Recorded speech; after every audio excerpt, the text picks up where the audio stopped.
ಕನ್ನಡ ಜಿಲ್ಲೆಗೆ ಭೇಟಿ ಕೊಟ್ಟು ಇತ್ತೀಚೆಗೆ ಸುಹಾಸ್ ಶೆಟ್ಟಿ ಹತ್ಯೆ ಇರ್ಬೋದು, ರೆಹಮಾನ್ ಹತ್ಯೆ ಇರ್ಬೋದು, ಅಥವಾ ಸರಣಿಯೋಪಾದಿಯಲ್ಲಿ ಕಳೆದ 2-3 ದಶಕಗಳಿಂದ ನಡೀತಿರ್ತಕ್ಕಂಥ ನಿರಂತರ ಹತ್ಯೆಗಳಿರ್ಬೋದು. ಇದರ ಮೂಲ ಕಾರಣ ಏನು ಅನ್ನೋದರ ಒಂದು ಅಧ್ಯಯನವನ್ನು ಮಾಡಿ ಶಾಂತಿ ಸ್ಥಾಪಿಸುವ ನಿಟ್ಟಿನಲ್ಲಿ ಒಂದು ಜವಾಬ್ದಾರಿಯುತ ವಿಪಕ್ಷವಾಗಿ ತನ್ನದೇ ಆದಂಥ ಭೂಮಿಕೆಯನ್ನ ಭಾರತೀಯ ಜನತಾ ಪಾರ್ಟಿ ನಿರ್ವಹಿಸಬೇಕು ಅನ್ನೋ ಹಿನ್ನೆಲೆಯಲ್ಲಿ ಸೋಮವಾರ ತಂಡ ಜಿಲ್ಲೆಗೆ ಭೇಟಿ ಕೊಡ್ತಾ ಇದೆ. ನಾನು ಆ ತಂಡದೊಂದಿಗೆ ಇರಬೇಕಾಗಿತ್ತು. ಚಿಕ್ಕಮಗಳೂರು ಜಿಲ್ಲೆಯಲ್ಲಿ ಒಂದು ರೈತ ಚಳವಳಿ ಅದೇ ದಿನ ಇರೋ ಕಾರಣಕ್ಕೋಸ್ಕರ ಇವತ್ತೊಂದು ಖಾಸಗಿ ಕಾರ್ಯಕ್ರಮದ ನಿಮಿತ್ತ ದಕ್ಷಿಣ ಕನ್ನಡ ಜಿಲ್ಲೆಗೆ ಭೇಟಿ ಕೊಟ್ಟ ಸಂದರ್ಭದಲ್ಲಿ ವಿಎಚ್ಪಿ ಬಜರಂಗದಳದ ಪ್ರಮುಖರ ಜೊತೆನಲ್ಲಿ ಮಾತನಾಡಿ ತಮ್ಮೊಂದಿಗೆ ನನ್ನ ಅಭಿಪ್ರಾಯ ಹಂಚಿಕೊಳ್ಬೇಕು ಅನ್ನೋ ಹಿನ್ನೆಲೆಯಲ್ಲಿ ಈ ಪತ್ರಿಕಾಗೋಷ್ಠಿಗೆ ಬಂದಿದ್ದೇನೆ. ಆರ್ಸಿಬಿಗೆ ಸನ್ಮಾನ ಮಾಡುವಂತ, ಅಭಿನಂದನೆ ಮಾಡುವಂತ ಕಾರ್ಯಕ್ರಮದ ಆಯೋಜನೆಯನ್ನ ಬೆಂಗಳೂರಿನ ಕಮಿಷನರ್ ಆಯೋಜನೆ ಮಾಡಿದ್ರು. ಪೊಲಿಟಿಕಲ್ ಕ್ರೆಡಿಟ್ ತಗೊಳ್ಬೇಕು ಆರ್ಸಿಬಿ ಗೆಲುವನ್ನು ಅನ್ನೋದು ಕಮಿಷನರಿಗಿತ್ತು. ಮುಖ್ಯಮಂತ್ರಿಗಳದ್ದು ಏನು ಪಾತ್ರ ಇಲ್ಲ, ಉಪಮುಖ್ಯಮಂತ್ರಿಗಳದ್ದು ಏನು ಪಾತ್ರ ಇಲ್ಲ. ಉಪಮುಖ್ಯಮಂತ್ರಿಗಳು, ಮುಖ್ಯಮಂತ್ರಿಗಳು ಖುಷಿ ಪಡ್ಲಿ ಅಂತ ಪೊಲೀಸ್ ಕಮಿಷನರ್ ಆಯೋಜನೆ ಮಾಡಿದ್ರು. ಇವರು ಖುಷಿ ಪಡೋದಲ್ಲದೆ ಇವ್ರ ಮಕ್ಕಳು ಮೊಮ್ಮಕ್ಕಳು ಖುಷಿ ಪಡ್ಲಿ ಅಂತ ಇವ್ರ ಮಕ್ಕಳು ಮೊಮ್ಮಕ್ಕಳಿಗೆಲ್ಲ ಆ ಕ್ರಿಕೆಟ್ ಆಟಗಾರರ ಜೊತೆಗೆ ಸೆಲ್ಫಿ ತಕ್ಕೊಳ್ಳೋಕ್ಕೆಲ್ಲ ಬೇಕಾದ ವ್ಯವಸ್ಥೆಯನ್ನು ಕೂಡ ಕಮಿಷನರ್ ಮಾಡಿದ್ರು. ನಿಮ್ಮದೇ ಪಕ್ಷದವರು ಟ್ವೀಟ್ ಮಾಡಿದ್ರು, ಹೋಮ್ ಮಿನಿಸ್ಟರ್ ಅವರ ಅಸಮರ್ಥ ನಾಯಕ, ಅವ್ರ ವಿಜಯೋತ್ಸವಕ್ಕೆ ಅವಕಾಶ ಕೊಡ್ತಾ ಇಲ್ಲ. ಮತ್ತೆ ನಿಮ್ಮ ಪಕ್ಷದವರು ಬೇರೆ ಆಂಗಲ್ ಅಲ್ಲಿ ನೋಡಿ ಯಾರು ಟ್ವೀಟ್ ಮಾಡಿದ್ರು, ನೋಡಿ ನೀವು ಯಾರು ಟ್ವೀಟ್ ಮಾಡಿದ್ರು ನಮ್ಗೆ ಗೊತ್ತಿಲ್ಲ. ಬಿಜೆಪಿ ನೋಡಿ, ನಾನು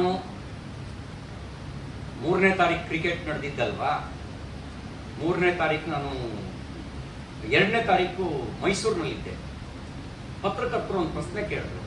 ಆ ಪ್ರಶ್ನೆ ಕೇಳಿದಾಗ ಹೇಳಿದೆ, ನೋಡಿ ಇದು ರಾಜ್ಯವನ್ನು ಪ್ರತಿನಿಧಿಸುವ ಅಥವಾ ರಾಷ್ಟ್ರೀಯತೆಯನ್ನು ಪ್ರತಿನಿಧಿಸೋದಲ್ಲ. IPL ಅನ್ನೋದು ಒಂದು ಫ್ರಾಂಚೈಸಿ, RCB ಅನ್ನೋದು ಒಂದು ಫ್ರಾಂಚೈಸಿ, IPL ಅನ್ನೋದು ಎಲ್ಲ ಕಾಕ್ಟೈಲ್ ಮಾಡ್ಕೊಂಡು ಆಡಿಸುವಂತ ಒಂದು ವ್ಯವಸ್ಥೆ. ನಾವು ಆಟ ನೋಡಿ ಖುಷಿ ಪಡೋಣ, ಬಹಳ ಅಭಿಮಾನದ ಅತಿರೇಕ ಬೇಡ ಅಂತಕ್ಕಂಥ ಮಾತನ್ನ ನಾನು ಸ್ಪಷ್ಟವಾಗಿ ಹೇಳಿದ್ದೆ. ಸರ್ಕಾರ ಸನ್ಮಾನಿಸಬೇಕು ಅಂತ ಹೇಳಿದ್ರೆ ಸರ್ಕಾರ ಸ್ಪಾನ್ಸರ್ ಎಷ್ಟು ಜನ ಇದ್ರು ಕರ್ನಾಟಕದವರು ಆ ತಂಡದಲ್ಲಿ? ಮಾಲೀಕರು ಕರ್ನಾಟಕದವರ ಅಥವಾ ಏನಾದ್ರು ಸೀಕ್ರೆಟ್ ಇನ್ವೆಸ್ಟ್ಮೆಂಟ್ ಮುಖ್ಯಮಂತ್ರಿಗಳು ಉಪಮುಖ್ಯಮಂತ್ರಿಗಳು ಏನಾದ್ರು ಸೀಕ್ರೆಟ್ ಇನ್ವೆಸ್ಟ್ಮೆಂಟ್ ಇದೆಯಾ? ಇತ್ತ ಯಾಕೆ ಆಯೋಜನೆ ಮಾಡಿದ್ರಿ? ಆಯೋಜನೆ ಮಾಡಿದವರು ಕರ್ನಾಟಕದ ಗೌರವನೂ ಉಳಿಸ್ಲಿಲ್ವಲ್ಲ ನೀವು? 11 ಜನರ ಬಲಿಗೆ ಕಾರಣ ಆದ್ರಲ್ಲ. ಆಯೋಜನೆ ಮಾಡಬೇಕಾದ್ರೂ ಒಂದು ವ್ಯವಸ್ಥಿತ ರೂಪದಲ್ಲಿ ಆಯೋಜನೆ ಮಾಡಿದ್ರೆ ಅಂತಾರಾಷ್ಟ್ರೀಯ ಮಟ್ಟದಲ್ಲಿ ನಮ್ಮ ರಾಜ್ಯ ತಲೆ ತಗ್ಗಿಸುವ ಸ್ಥಿತಿ ಬರ್ತಿರ್ಲಿಲ್ಲ. ಹೋಗಿ ದೋಸೆ ತಿಂತಾರೆ ಅಂತ ಹೇಳಿದ್ರೆ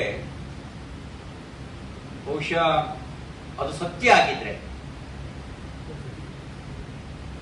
ಆ ಸಾವಿನ ಸಂದರ್ಭದಲ್ಲಿ ಹೋಗಿ ದೋಸೆ ತಿಂದಿರೋ ಸತ್ಯ ಆಗಿದ್ರೆ, ಮಾನವೀಯತೆ ಇರೋರು ಯಾರು ಈ ಕೆಲಸ ಮಾಡಲ್ಲ. ಮಾನವೀಯತೆ ಸತ್ತವರು, ಮನುಷ್ಯತ್ವ ಇಲ್ಲದೆ ಇದ್ದವರು, ಆ ಮಕ್ಕಳನ್ನು ಕಳ್ಕೊಂಡಂತ ತಂದೆ ತಾಯಿಗಳ ಸಂಕಟದ ಅರಿವು ಇಲ್ಲದೆ ಇರ್ತಕ್ಕಂಥವ್ರು, ಅವರು ಮಾತ್ರ ಈ ಕೆಲಸ ಮಾಡ್ತಾರೆ. ನಮ್ಮ ರಾಜ್ಯದ ಮುಖ್ಯಮಂತ್ರಿ ಆ ಕೆಲಸ ಮಾಡಿದ್ರೆ ಭಗವಂತನು ಅವ್ರಿಗೆ ಕ್ಷಮಿಸಲ್ಲ. ಆ ಮಕ್ಕಳು ಕಳ್ಕೊಂಡವರ ತಂದೆ ತಾಯಿಗಳ ಶಾಪ ಸಮಾಜದ ಶಾಪ ತಟ್ಟುತ್ತೆ. ಅದು ಸುಳ್ಳಾಗಲಿ ಅಂತ ನಾನು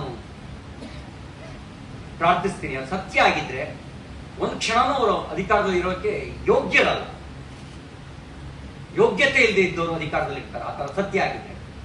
ಈಗ ನಮ್ಮ ರಾಜ್ಯದ ಮುಖ್ಯಮಂತ್ರಿ ಅಷ್ಟು ಹೃದಯಹೀನ ಅಂತ ನನಗೆ ಒಪ್ಕೊಳಕ್ಕಾಗಲ್ಲ. ಆ ಹೃದಯಹೀನ ಆಗಬಾರ್ದು. ಅದು ಸತ್ಯ ಆಗಿದ್ರೆ ಯಾರು ಕ್ಷಮಿಸಲ್ಲ. ಯಾಕೆಂದ್ರೆ ಆ ಅಮಾಯಕರ ಸಾವಿಗೆ ಕಾರಣ ಆದವರು ಸಂಬಂಧನೇ ಇಲ್ದಂಗೆ ಅಂತಂದ್ರೆ ಇವರಿಗೂ ಇಡಿ ಅಮೀನಿಗೂ ವ್ಯತ್ಯಾಸನೇ ಇಲ್ಲ. ಇಡಿ ಅಮೀನು ಮಕ್ಕಳ ಮೆದುಳು ತಿಂತಾ ಇದ್ದಂತೆ, ಅದಕ್ಕೂ ಇದಕ್ಕೂ ವ್ಯತ್ಯಾಸನೇ ಇಲ್ಲ. ಅದೇ ಮನಸ್ಥಿತಿಯವರು ಆಗ್ಬಿಡ್ತಾರೆ. ದೇಶದ ಬಹುತೇಕ ರಾಜ್ಯಗಳಲ್ಲಿ ಬಿಜೆಪಿ ಅಧಿಕಾರದಲ್ಲಿದೆ. ಭಯ ನಿರ್ಮಾಣ ಮಾಡಿಲ್ಲ. ಭಯ ನಿರ್ಮಾಣ ಮಾಡಿಲ್ಲ. ಕಾಶ್ಮೀರ ಕಣಿವೆ ಒಳಗೆ ಒಬ್ಬನೂ ಶಾಸಕನಿಲ್ಲ. ಅಲ್ಲಿರೋ ಹಿಂದೂ ಪಂಡಿತರನ್ನ ಮತೀಯ ಕಾರಣಕ್ಕೆ ಓಡಿಸಿದ್ರು. ಅಲ್ಲಿ ಒಬ್ಬ ಬಿಜೆಪಿ ಶಾಸಕ ಇಲ್ಲ.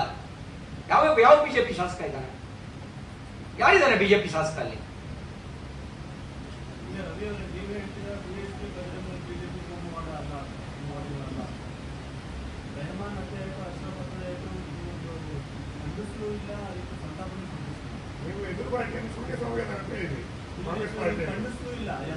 ಅಲ್ಲ, ನನಗೆ ಗೊತ್ತಿಲ್ಲ. ಹತ್ಯೆನೆ. ನಾನು ಅದನ್ನು ಬಹಳ ಸ್ಪಷ್ಟಪಡಿಸಿದ್ದೀನಿ. ಒಂದು, BHP ವಿಶ್ವ ಹಿಂದೂ ಪರಿಷತ್ತು ಹಿಂದೂಗಳ ಸಂಘಟನೆ. ಅದು ಹಿಂದೂಗಳನ್ನು ಸಂಘಟಿಸೋದು ಅಪರಾಧ ಅಲ್ಲ. ಅಲ್ಲ, ಹೇಗೆ ಹಿಂದೂಗಳ ಸಂಘಟಿಸೋದು ಅಪರಾಧ ನಾವು ಖಂಡಿಸಿದ್ದೀವಿ. ಯಾರು ಹೇಳಿದಾರೆ?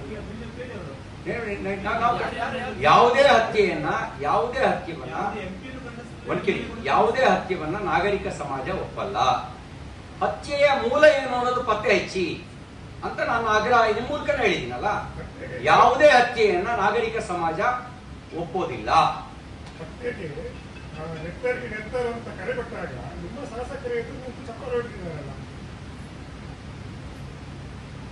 ನೀವು ಯಾರ ಬಗ್ಗೆ ಹೇಳ್ತಾ ಇದ್ದೀರಿ ನನಗೆ ಗೊತ್ತಿಲ್ಲ. ನೀವು ಯಾರ ಬಗ್ಗೆ ಹೇಳ್ತಾ ಇದ್ದೀರಿ ಅಂತ. ನನಗೆ ಆ ಥರದ್ದು ಯಾವುದೂ ಕೂಡ ಮಾಹಿತಿ ಬಂದಿಲ್ಲ. ಧನ್ಯವಾದ.